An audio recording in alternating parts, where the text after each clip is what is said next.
13 अप्रैल से पहले जो लोग शांतिपूर्वक अपने हक के लिए, अपनी डिमांड्स के लिए शांतिपूर्वक प्रोटेस्ट कर रहे थे, लेकिन अचानक ऐसा क्या हुआ कि साइलेंटली होने वाला ये प्रोटेस्ट एक दंगे में बदल गया।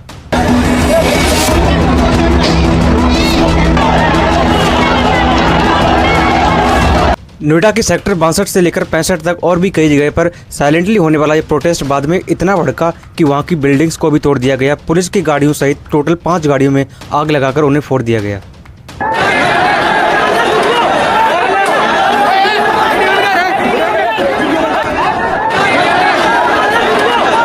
लेकिन प्रोटेस्ट होने की आखिर वजह क्या है और तोड़फोड़ ये कैसे स्टार्ट हुई, इन सब को जानेंगे बिल्कुल जीरो से। तो बने रहना इस वीडियो में। देखो, ये पूरा इंसिडेंट स्टार्ट होता है गुड़गांव के मानेसर से, जहां पर कुछ दिनों पहले सेम नोएडा जैसे ही एक प्रोटेस्ट स्टार्ट हुआ था, जहां पर प्रोटेस्ट करने वाले कोई बाहर के लोग नहीं थे, बल्कि वहां की जो कंपनीज, वहां की फैक्ट्रीज थी, उन पर काम करने वाले वर्कर्स थे।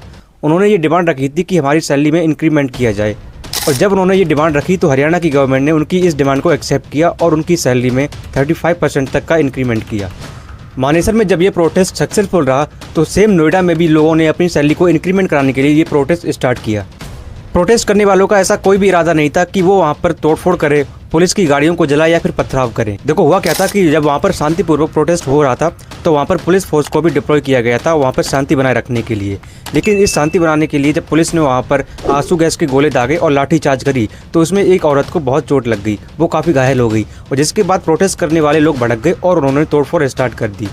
अब देखो, प्रोटेस्ट करने वालों की संख्या पुलिस वालों से ज़्यादा थी, जिस वजह से पुलिस वाले उनको कंट्रोल नहीं कर पाए और दंगा इतना भड़का, वर्कर्स इतने भड़के कि उन्होंने वहाँ पर तोड़फोड़ स्टार्ट कर दी। पुलिस वालों पर भी उन्होंने पत्थर बरसाए, जिसमें कई सारे पुलिस वालों को चोट भी लगी है। वहाँ पर खड़ी जो पुलिस की गाड़ियाँ थी उनको सहित टोटल 5 गाड़ियों को फोड़कर उनमें आग लगा दी गई। जब मीडिया वाले वहाँ पर पहुँचे तो प्रोटेस्ट करने वाले लोगों से बात करी, तब उन्होंने बताया कि हम सिर्फ ये चाहते हैं कि जिस तरीके से हरियाणा की गवर्नमेंट ने वहाँ के एम्प्लॉयज़ की सैलरी इंक्रीज़ करी है, उसी तरीके से हमारी सैलरी भी इंक्रीज़ करी जाए। हम चाहते हैं कि मिनिमम 8 घंटे की सैलरी हमें 20,000 दी जाए। वर्कर्स ने बताया कि हमसे 10-10, 12-12 घंटे तक काम लिया जाता है और सैलरी सिर्फ 10-11 हज़ार दी जाती है।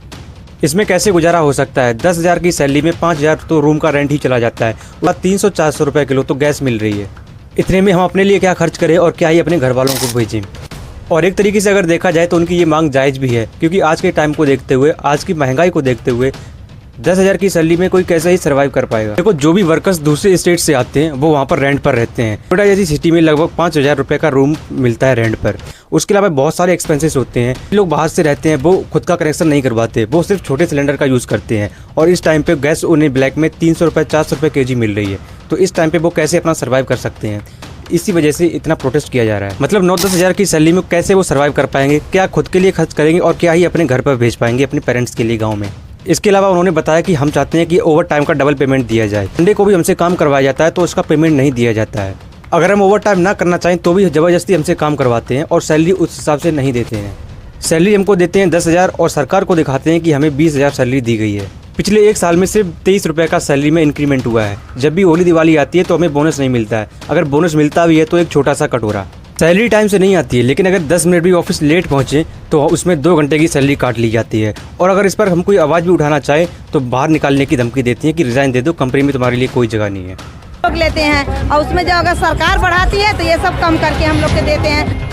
सीनियर्स की सैलरी लाखों में है, लेकिन अगर हमारी सैलरी की बात करिए तो उसमें सिर्फ 20 से 30 रुपये ही साल में बढ़ाए जाते हैं। अगर कुछ आवाज़ उठाना चाहें तो निकालने की धमकी देती हैं, सबके सामने बेइज्जती करते हैं।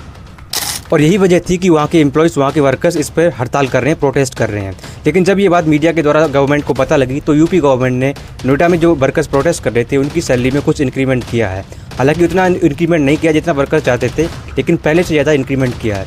बाकी आप इस चीज़ पे क्या सोचते हैं, अपनी राय जरूर बताना कमेंट करके, और ऐसे और इन्फॉर्मेटिव वीडियोज़ के लिए इस चैनल को जरूर सब्सक्राइब करना। मिलते हैं अगली वीडियो में। जय हिंद।